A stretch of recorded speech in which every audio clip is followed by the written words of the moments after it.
Welcome back to Good Evening KU. I'm Shay. And I'm Ashley. So the end of the year is coming up. There's finals, there's enrollment. Have you enrolled for your classes yet? I have. It was a little stressful, but we got it done. We're good. How about you? It was really stressful for me too. I actually didn't end up getting into 3 of my classes that I was trying to get into.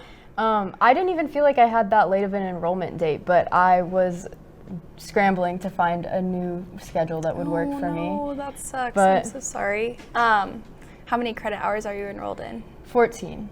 Nice. What about you? I think I'm in 16, so oh my gosh. We're close. But there's a Stop Day festival coming up. Are you going? I didn't hear about that. Yeah. What is it? So it's at Kane Family Farms, and I think there's like a pool, there's a slip and slide, there's going to be music, bands. It should be fun. I'm excited. Oh my gosh. Yeah. Yeah, that's awesome. I actually might be moving out closer to Stop Day because I don't have to be here for finals week because all my stuff is due online. So. You're lucky. My last final is Friday. Oh, really? Finals week? Yes. Oh my gosh, that'll be awesome. Do you have a summer job lined up at all? I'm still trying to figure out exactly what I'm gonna do, but I usually work at my dance studio that I did, fun. So I might do that over the summer again. But I want to find something else to do as well, just to keep myself really busy. For sure. I think I'm gonna do just serving, the classic summer job. But after this break, Lucy and Yana will be back with the news.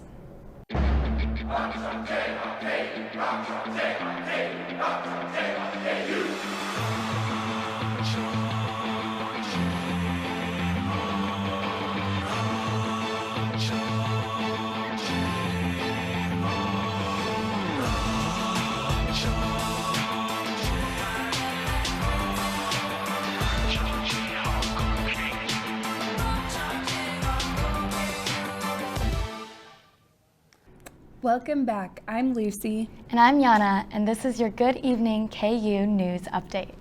The Biden administration asked for Supreme Court to intervene in the appeals court ruling to limit the abortion mifepristone.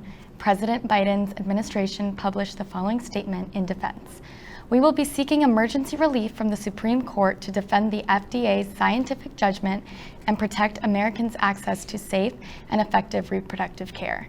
White House Chief of Staff Jeff Zients said the administration will continue to fight really hard for the independence of the FDA and protect access to safe and effective reproductive care. The approval of the drug is expected to remain steady and prominent as the lawsuit plays out. More than 180 people were killed in Sudan after one day of intense fighting. Sudan's military leader condemned an attempted coup after this attack. The battle began as tensions rose over the proposed integration of the RSF into the military. Kansas Governor Laura Kelly vetoed a bill this past Friday, April 14th, that, quote, could have penalized doctors accused of not providing enough care to infants delivered alive during certain kinds of abortion procedures. The governor explained her reasoning for the veto by labeling the legislation, quote, misleading and unnecessary, stating that there are already laws in place in Kansas that protect infants and that, quote, the intent of the bill is to interfere with medical decisions that should remain between doctors and their patients. A white homeowner was accused of shooting an innocent 16-year-old black teen in Kansas City, Missouri this Monday. The teen, Ralph Yarl, was shot and wounded on his way to pick up his younger siblings on the night of April 13th. He mistakenly went to the wrong address, which is where the 84-year-old white man, Andrew Lester, answered the door and shot him twice, once in the arm and once in the head. As Yarl ran away, he recalls Lester yelling, "Don't come around here." The incident has sparked outrage in Kansas City, highlighting the racially divisive atmosphere that allows for racially motivated crimes to occur. KU's theater department begins performances of their final musical production of the year, Cabaret, this week. Shows start this Thursday, April 20th, and continue until Sunday, April 30th, performing to sold-out audiences. The thought-compelling musical features 2 acts that juxtapose each other, from the light-hearted carelessness of Act 1 to a grim reflection of reality in Act 2. The play's storyline highlights the dangers of intentional ignorance, specifically through its portrayal of the Nazis' rise to power in Germany. The musical has only become more relevant to today's climate as it urges its viewers to understand the dangers of complacency and influence their individual voices hold in challenging injustice. KU is planning a $40 million project to update the university's law school. KU is planning to move the law school from its current location to Jayhawk Boulevard. In addition, the university is planning on tearing down part of the Jayhawk Towers, which currently stands next to the law school. My name is Nate Jurgensen. It is a beautiful day here in Lawrence, and we are outside of Stauffer Flint Hall right now. It is 80 degrees with a touch of wind, as you can see, kind of the trees blowing a little bit out here. And we are going to have some kerfuddling weather later tonight. At 7 and 8 p.m. and 9, it is supposed to rain with a 70% chance. And skies are supposed to clear up a little bit more later in the night. But this weekend, great weather. Get outside, go toss the pigskin, play with your friends. But this next week, it's gonna be a bit of a rainy week. So you're gonna want to have the umbrellas out. You're gonna want to hoods up, all that stuff, and definitely not fly a kite weather or go for a run weather. So yeah, that's the forecast. Back to you guys in the studio. Now back to sports. The KU Relays wrapped up its 100th anniversary this weekend at Park. Big winners for the Jayhawks included Arvil Johnson in the 1500 and the DRM Riley in the jump. On the men's side, Michael Joseph won the 400 meters and Cameron Willington won the 400 hurdles. The KU pole vaulters went 1 through 6 with Clayton Sims capturing the gold medal. Tyler Klein won the long jump, Patrick Larison won the shot put, and Ulk Holvud won the hammer throw. And Dimitrios Pavlidis won the discus with a new school record of 64 meters, 90, which is also a national record for the sophomore from Greece. One non-Jayhawk athlete of note was 14-year-old Aria Pierce. The standout 8th grader from Western Kansas was not eligible for the high school division, so she competed as an unattached runner at the Colgate 100 and 200 meter races. Pierce finished second in the 100 and beat everyone in the 200. Her times were 11.66 in the 100 and 24.16 in the 200. In the name Aria Pierce. The baseball team saw its winning streak end in dramatic fashion last weekend against K-State. The Wildcats swept the Jayhawks, including a 21-18 game on Sunday. KU falls back under 500 to 17-18 on the season and 5-7 in the Big 12 Conference. The homestand will continue with games tonight and tomorrow against Air Force, and then Oklahoma State will be in town for a weekend series at Hoagland Ballpark. The softball team pulled up a huge upset in the first game of the series against number 8 ranked Texas last weekend in Austin. The Jayhawks beat the Longhorns 9-3 on Friday, but then lost 10-0 on Saturday and 3-2 on Sunday. Kansas is now 20-19 on the season, but just 2-7 in Big 12 conference play. Next up is a road trip to Missouri for a single game tomorrow evening in Columbia. And that's it for today's sports update. After the break, we'll be back with a trivia contest you won't want to miss. From adversity, we rose. We made history and became pioneers, voyagers, champions, Jayhawks. And when our chant rises, haunting and hallowed, Jayhawks are telling the world what's near. Victory. Whatever. Welcome back. I'm Lindsay, and we're back with our second week of sports trivia. Today's contestants are Vince and Caden, and as their playoff seasons are right around the corner, today's questions will be from the NBA and the NHL. Guys, we'll alternate questions, which will get progressively harder. Vince, you have the choice of going first or second. What's it going to be? First. All right, here's your first question. What NBA franchise has won the most NBA championship titles? Your options are the Boston Celtics, the Chicago Bulls, the Los Angeles Lakers, or the Golden State Warriors. We'll go with the Boston Celtics. That is correct. The Celtics have won 17 NBA championships. All right, the next question is for Caden.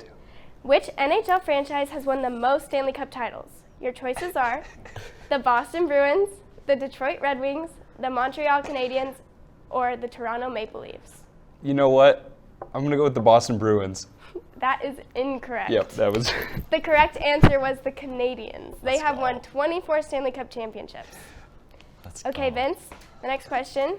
Who is the NHL all-time leader for goals scored? The choices are Wayne Gretzky, Gordie Howe, Mark Messier, or Alex Ovechkin. Gotta go with my gut, Wayne Gretzky. You are correct. Wayne Gretzky has scored 894 goals in his career. Question 4 is for Caden. Who is the NBA all-time leader for field goals scored? The choices are Kareem Abdul-Jabbar, Wilt Chamberlain, LeBron James, or Michael Jordan. Well, LeBron scored 3, so I'm going to go with Kareem. You are correct. Yes. Kareem Abdul-Jabbar has scored 15,837 field goals in his career.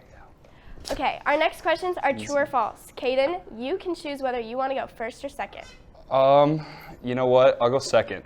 Okay. Yeah, I'll throw that one to Vince. Vince, the first question is for you then. True or false? Joel Embiid has scored the most points in the NBA this season. I'll go false. You are correct. Dang it, it's Mikal Jason Bridges. Tatum It's has Mikal. scored Wait, what? 2,225 points, the most in the NBA this season. Dang it. The next question is for Caden. True or false? Klay Thompson leads the NBA this season in three-point baskets made. That has to be false, right? Unfortunately That's not. true. The answer is true. Thompson has made 301 three-pointers this season to lead the NBA. All right, our next question is for Vince. True or false? Connor McDavid leads the NHL with 151 points scored this season. Easy, true.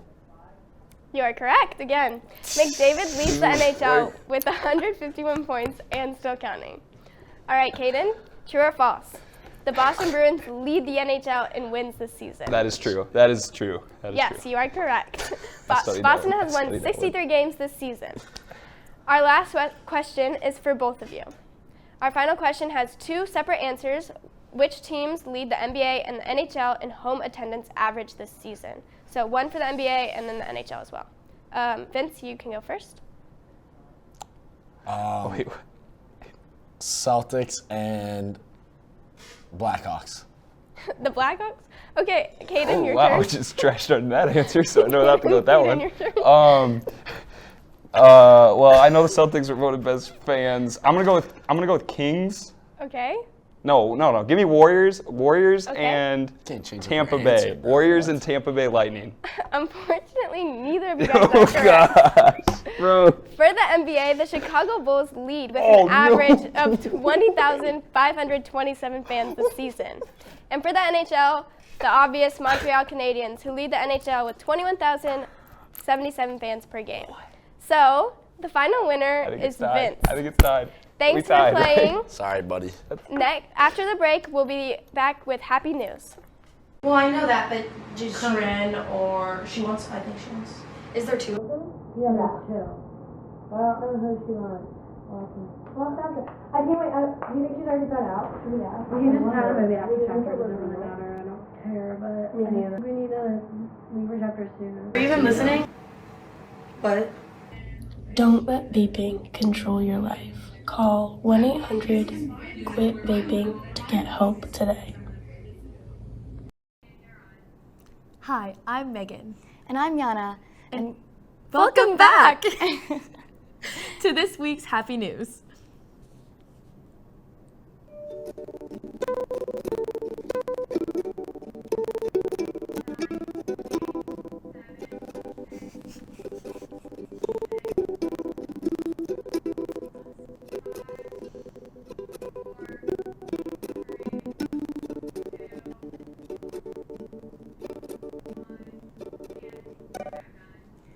This adorable little boy decided to give the Easter Bunny a little help this year by helping deliver hundreds of Easter baskets to kids in need. Luke Flourish gained a passion for service when he started going to Alleluia Baskets, a non-profit organization with his mom. Alleluia Baskets founder Karen Messler reflected on Luke's motivation, saying that after his first time volunteering, he told her, "I'm going to go home and I'm going to collect more items for you. You need more stuff. We need to make more people smile." Luke and his mom set the goal to collect 100 items to add to Alleluia Easter baskets this year. With the help of friends and family, Luke and his mom were able to surpass their goal, collecting over 1,086 items. Because of this amazing achievement, Messler provided Luke with a box truck to help him with his deliveries. This only encouraged Luke more. He decided that on top of the amazing donations he had already collected, he would collect enough items to fill the entire truck. He spoke to everyone he knew and everyone he met and said, "I'm collecting these items for Alleluia baskets. We're helping kids smile on Easter," Messler said. Just like he set out to do, Luke successfully arrived at Alleluia Baskets with the box truck filled. It was filled with 12,221 items. Luke certainly was ready to hop in and spread joy. His story serves as a reminder to us all that no matter how old we are all capable of making the world a better place, one smile at a time. And that's all we have for you today. Be sure to join us next week at the same time for the next editing of Good Evening KU.